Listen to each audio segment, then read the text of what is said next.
নমস্কার, আপনারা দেখছেন প্রকৃতি হেসেল। আমি বিট্টু রায়চৌধুরী এবং আমার মা প্রকৃতি এই মুহূর্তে ইলিশ মাছ রান্না করছে। আমি সরাসরি দেখবো মা ইলিশ মাছের আজকে ইলিশ মাছ ভাপা করব। ইলিশ মাছ ভাপা, হ্যাঁ। আচ্ছা বেশ। কি কি মশলা দিচ্ছ? তুই কি শিখবি? হ্যাঁ। আচ্ছা, প্রথমে দিচ্ছি হ্যাঁ। হলুদ গুঁড়ো ক চামচ? 1 চামচ। ওকে। নুন দিচ্ছি আন্দাজ মতন, যে যেরকম নুন খায়। ওকে, ঠিক আছে।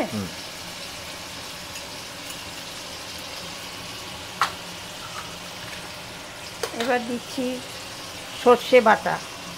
এটাকে আগে থেকে করে রেখেছো? হ্যাঁ, সর্ষে পেস্ট বা মানে বেটেছি শিলে। আচ্ছা, শিলে বেটেছি, ঠিক আছে। শিলে বাটা? হ্যাঁ, শিলে বাটা সর্ষে। এটা কিনতেও তো পাওয়া যায়? পেস্টটা আমি ব্যবহার করি না, আমি বেটেই করি। আচ্ছা, ঠিক আছে। হ্যাঁ। সর্ষে, কাঁচা লঙ্কা বেটেছি। সর্ষে আর কাঁচা লঙ্কা? কাঁচা লঙ্কা। আচ্ছা। এইবার দেব তোমার সর্ষে, কাঁচা সর্ষের তেল। এটা কত পরিমাণ? যে যেরকম খাবে, যে যতটা ঝাঁঝ ঝাঁঝ যেরকম খাবে। হ্যাঁ। মোটামুটি আমি 4 চামচ মতন দিলাম। হ্যাঁ। এইবার এটাকে ম্যারিনেট করব।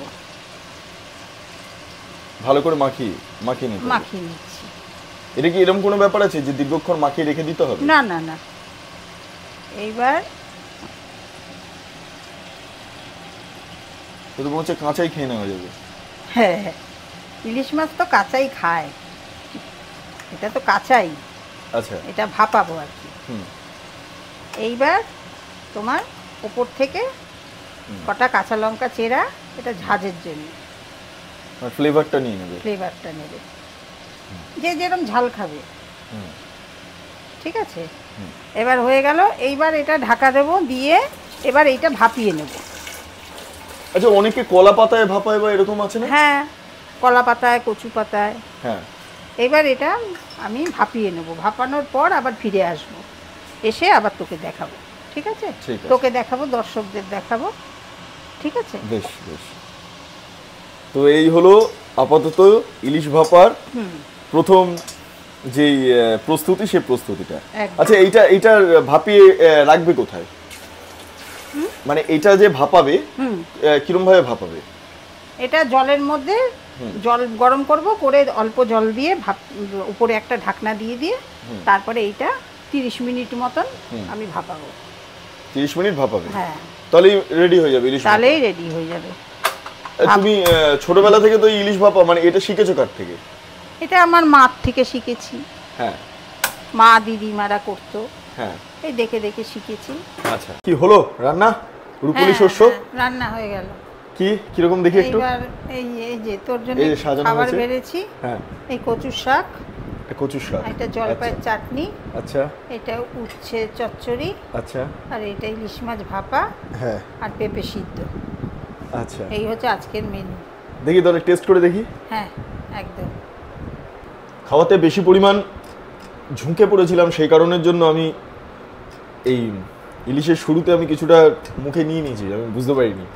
যাই হোক, আবার মাখছি।